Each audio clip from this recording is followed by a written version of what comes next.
Assalamualaikum and hi to my lovely Madam Azrina and my fellow friends.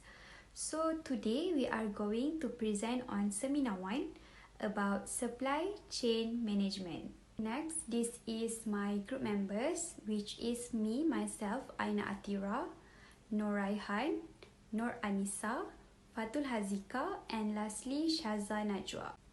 This is the content in this topic which we will be presenting, which are definition, objective, benefits and limitations of SCM, use technology to enhance SCM, managing supplier, managing inventory, and lastly, the conclusion. First of all, we need to know what is supply chain. Supply chain can be best described as interlinked organization which involve in the creation, distribution and sales of goods or services, which it begins with basic supplier and extend all the way to the final customer. Meanwhile, supply chain management is the management of the flow of goods and services that includes all processes that transform raw material into final product to be purchased by the customers. An effective supply chain management can help company to have a good performance. Next, I will explain about the objective of supply chain management, or we can call it as SCM. Firstly, to improve the entire organization performance, because with SCM, an organization can have a close relationship with suppliers and customers and work in the most effective way and efficiently. Secondly, to achieve customer satisfaction by improving the qualities of the products or services. Thirdly, to improve service delivery to the consumer, as proper SCM will ensure a timely delivery of material at every level of the supply chain. And lastly, SCM will help to contribute in the financial success of the organization if an effective SCM are being implemented. There are numerous benefits that we can get from supply chain management, and some of it are: first, supply chain management can help to manage collaborative relationship with suppliers and our customers, because SCM adds up coordination of all business entities to gain access to greater communication. Besides that, SCM also will help our organization as it will give greater efficiency in the form of forecasting demand. Also, we can have production tactics and also innovation strategies. And lastly, with SCM, no more delays of the product to the customer. So by this, we can meet up our customer expectation. However, supply chain management also have limitation. So for this slide, I will be explaining about the limitation of SCM. To implement a new system into a working supply chain, it is very crucial for an organization to give a training and have a skillful worker. As for example, the workers must know how to handle the big machine in the production department, or else it will lead to decrease in excessive employee takeover within their manufacturing operation. Next, the major limitation of SEM, it is it is very expensive, because to implement SEM, an organization needs a lot of money to spend, resources and also time, especially for small businesses.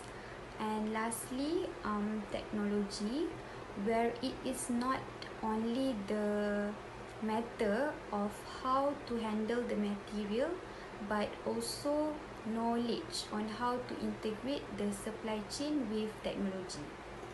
Next, I will explain about how by using technology can enhance the supply chain management.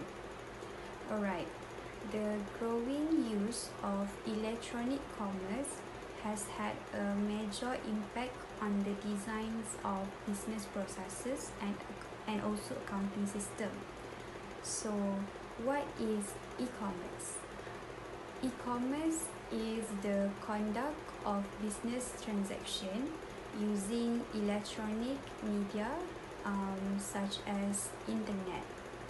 Like as we know, e-commerce involves buying and selling of goods and services over the internet. There are 4 types of e-commerce used to create the electronic connection between supplier and customer who are part of organization in the supply chain. So the first type is business to business or B2B. B2B refers as e-commerce activity that take place among a business and its supplier and customers. The activity involved for the supplier are purchasing and procurement and inventory management. Meanwhile, for the customer activities, it involves customer inquiry, ordering and payment that can enhance communication across the supply chain. As for example, the largest business retailer Alibaba, which also provide product to another business.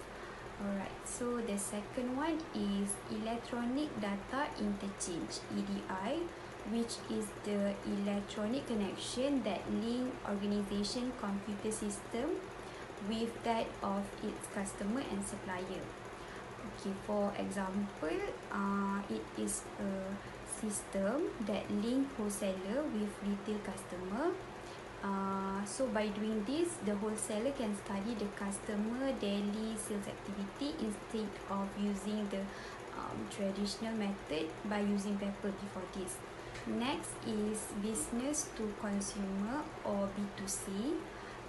B2C is e-commerce exchange between a business and its non-business customer, which means it is online sales of product such as online banking or online shopping, which customer may do all the transaction like purchase and pay, search for anything in that organization, all online. Lastly, ERP, which is a software package that support information system that span different functional areas in organization, such as account payable, human resource management or inventory management.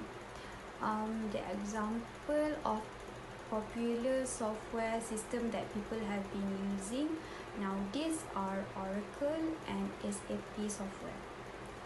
So that's all from me. I will pass to the next presenter. Hello and Assalamualaikum. My name is Anniesa Binti Zulkifli. Then we will move on to the next part, which is managing supplier. In managing supplier, there are 5 elements, which are: the first one is relationship with supplier, next is selecting supplier, then analyzing supplier cost, the fourth one is calculating the total cost of ownership, And lastly is evaluating supplier performance. Next, I will explain about the first element in managing supplier, which is relationship with supplier. Uh, Collaborative relationship with supplier can help to minimize supplier and inventory related costs, which is particularly important if the strategic focus of the firm is cost leadership. Then, manufacturers' product quality also can be enhanced and production lead time also can be improved, which is consistent with a product differentiation strategy. Just imagine if you have a good relationship with a supplier, it will be very beneficial for your organization. Then, what is strategic alliance? Strategic alliance are formal agreements between two or more organizations to share resources in order to achieve common objective. The common objective may include: first is joint product development, second is outsourcing information technology, the third one is introduction of quality manufacturing practices, and lastly is joint construction projects. The second element of managing supplier is selecting a supplier. The first one is reliable. It is important to select a reliable supplier who can meet a variety of criteria, which may include supplying specific quality material and meeting the delivery schedule. Next is efficient supplier. It means selecting an efficient supplier whose materials or action that will not create unnecessary costs for the firm. And lastly is long-term supplier. Many organizations enter into formal contracts to transact with the same supplier for a certain length of time. They do not select or change different supplier each time they wish to purchase goods or services. They will usually select the supplier that will engage with on an ongoing basis or a fixed period of time, which is also referred to as preferred supplier. The third element of managing supplier is analyzing supplier cost. Supplier cost is also known as the total cost of ownership. But what is total cost of ownership? Total cost of ownership is cost that is associated with dealing with a particular supplier, including the purchase price of material and a range of costs that are triggered by the purchase activity of supplier. There are four costs under total cost of ownership. The first is cost of purchasing. This include the cost of materials, the cost of ordering inventory, delivery, receiving, and also inspection. The second one is cost of holding inventory. These are carrying costs, including storage, insurance, obsolescence, and opportunity costs associated with holding inventory. Next is cost of poor quality. These include cost of rework, scrap, returning defective material to suppliers, and downtime caused by the using low quality material. And lastly is cost of delivery failure. These are costs triggered by late or early delivery by a supplier and include expediting costs, additional labor costs to receive late or early delivery, downtime due to late deliveries, and lost contribution margin from lost sales due to failed delivery.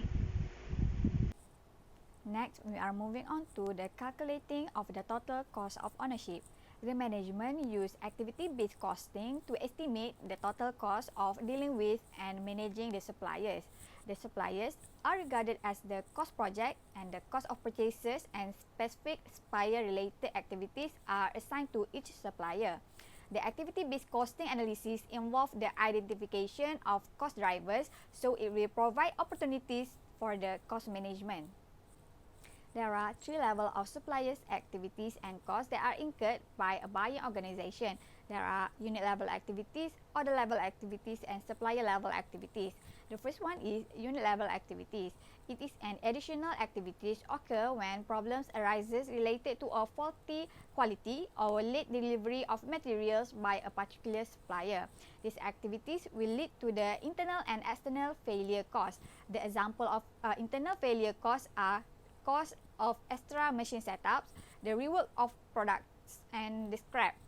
And the example of external failure costs are the cost of replacing a faulty product that customer has purchased that has failed owing to a faulty material from a particular supplier. The second one is order level activities. It occurs each time an order is placed with a particular supplier and it is independent of the number of units in an order. It involves in activities such as ordering material from a supplier, receiving and inspecting an order once it is delivered, and processing and paying a supplier's invoice. And lastly, supplier level activities. It is an activities that are incurred over the course of a supplier contract.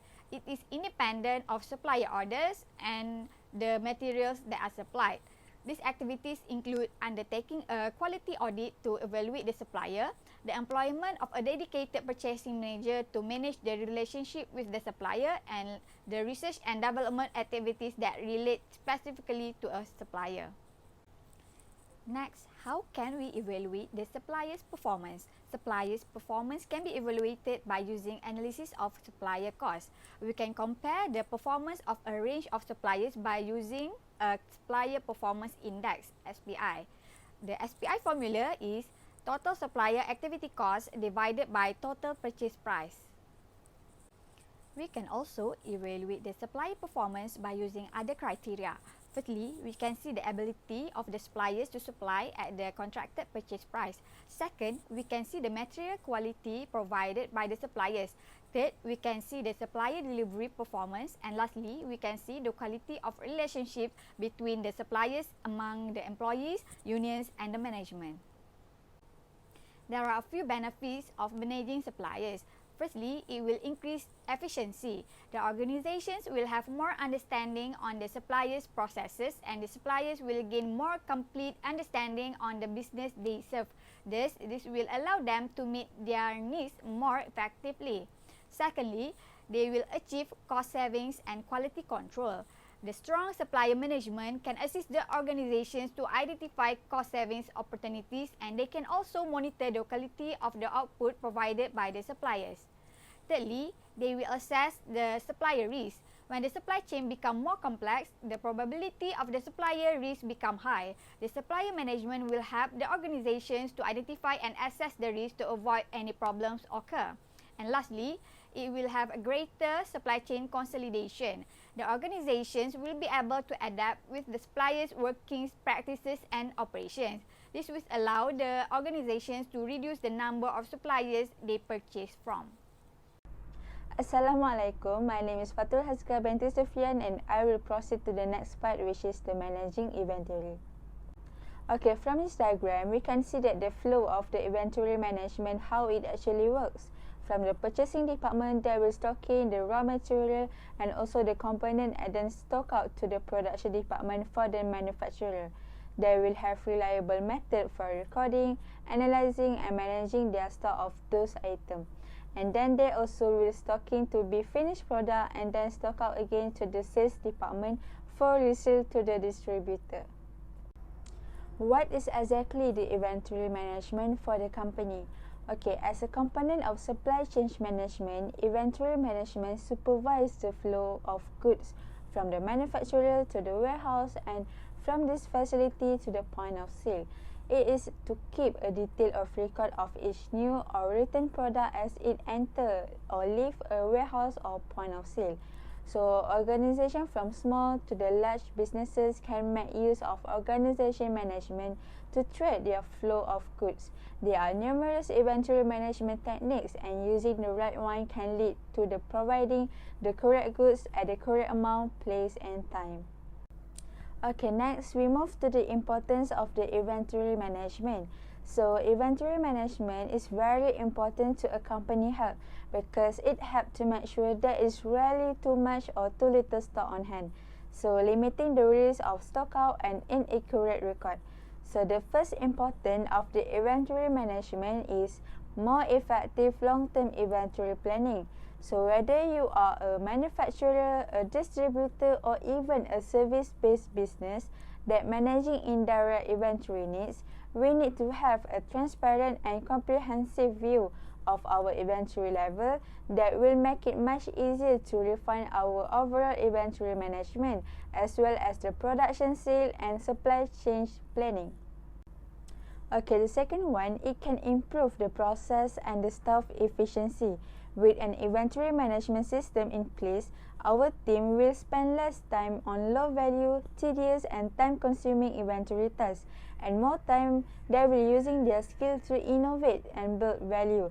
This is especially true with help from the process automation, which eliminate the need for the human intervention while simultaneously removing the human error. And the third one is the inventory management can reduce the storage costs.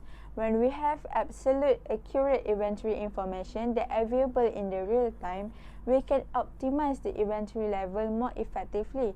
This will reduce inventory holding costs, inventory write-off, and it will also help to reduce the chances of the overbuying.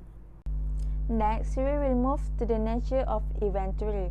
So the first one is the raw material. As we know, raw material is unfinished product. It is actually the material and component that are scheduled for use in making a product. It is the basic input that are converted into the finished product through the manufacturing process. And the second one is the work in progress. It is actually the material and components that have begun their transformation to finished good. It is also a semi-manufactured product that needs some more works before they become the finished product for sale to the customer. And then the third one is the finished good. It is the good that ready for sale to the customer. It is the completely manufactured product. And the last one is the good for resale. It is the written good that are sellable to the customer. Okay, next, why do we need to hold the inventory? So the reason for carrying inventory that vary from one business to the next. So these are the common reasons that why do we need to hold the inventory. So the first one is to coping the uncertainty in the customer demand and also in the production processes, such as the machine breakdown that happen. So the inventory will act as a buffer against the possibility of running out of the material or finished product. And the second one, for qualifying the discount that available on the large order. It is also called as the quantity discount. And the third one is to avoiding the future price increasing in the raw material. As we know, the pricing nowadays is always keep changing. And the last one is avoiding the cost that associated with the placing numerous relatively small order with the supplier. Okay, then inventory decisions have a broad implication. They can influence the customer service and quality also, as well as the cost. Thus have a significant impact on the competitiveness of the firm. So that's all from me. Thank you. Hi, my name is Raihan, and I will continue the last part of this topic, which is traditional approaches to inventory management. There are three types of costs in traditional approaches to inventory management, which are ordering costs, carrying costs, and shortage costs. Ordering cost is incremental cost of placing an order for inventory. This cost is divided into two categories, which are inventory that is purchased and inventory that is manufactured in-house. When we purchase the inventory, ordering costs include all costs associated with the purchase order and also receiving the inventory, such as cost of finding suitable suppliers, transportation costs, and cost of receiving the order. On the other hand, if the inventory is manufactured in-house, the ordering costs include the cost of establishing manufacturing equipment needed to produce required inventory items, such as cost of setting up for production, wages of idle workers during setup, and cost of test run. Carrying cost is cost of holding inventory. It is the cost of inventory holding, such as storage costs, handling costs, and theft. The third one is shortage cost. Is cost of running out of inventory. It refers to the cost of inventory depletion when demand cannot be met and sales are lost either temporarily or permanently. For example, lost sale, wages of idle workers, and extra machinery setup costs. Next, economy order quantity or EOQ. EOQ model is the traditional approach to minimize the cost of inventory. EOQ model determines the optimal order size for individual inventory items. If the inventory is purchased, EOQ model estimates the ideal size of the purchase order. But if the inventory is manufactured, this model estimates the ideal size of the work.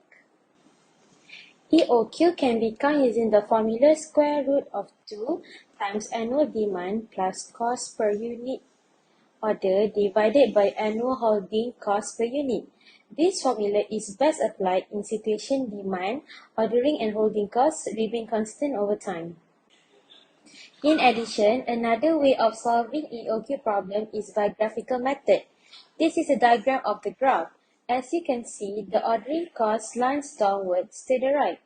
This is due to the decline in total order cost as the order size increases and the order frequency decreases. However, the order size increases if the average inventory increases. The positive slope of the holding cost line is indicated in the increase in total holding costs. Next is the timing of orders under EOQ.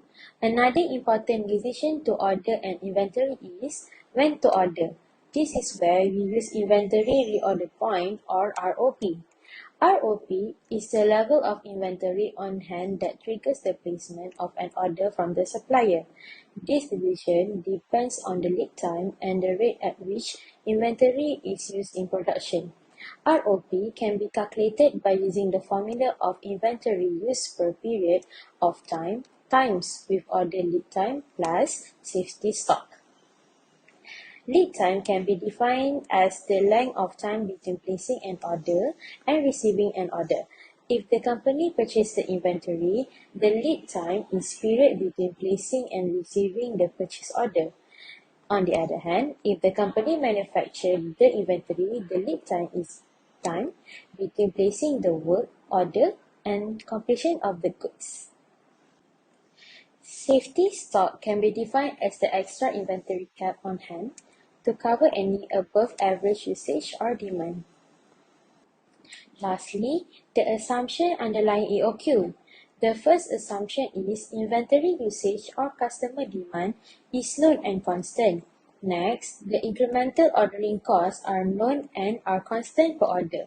Third, acquisition cost per unit is constant, which means that there is no discount based on order quantity.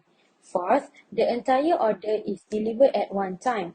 Then, carrying cost is known and is constant per unit, which means minimum stock level is 0. And the last one is, on average, 1/2 of the inventory order quantity is in stock at any one time.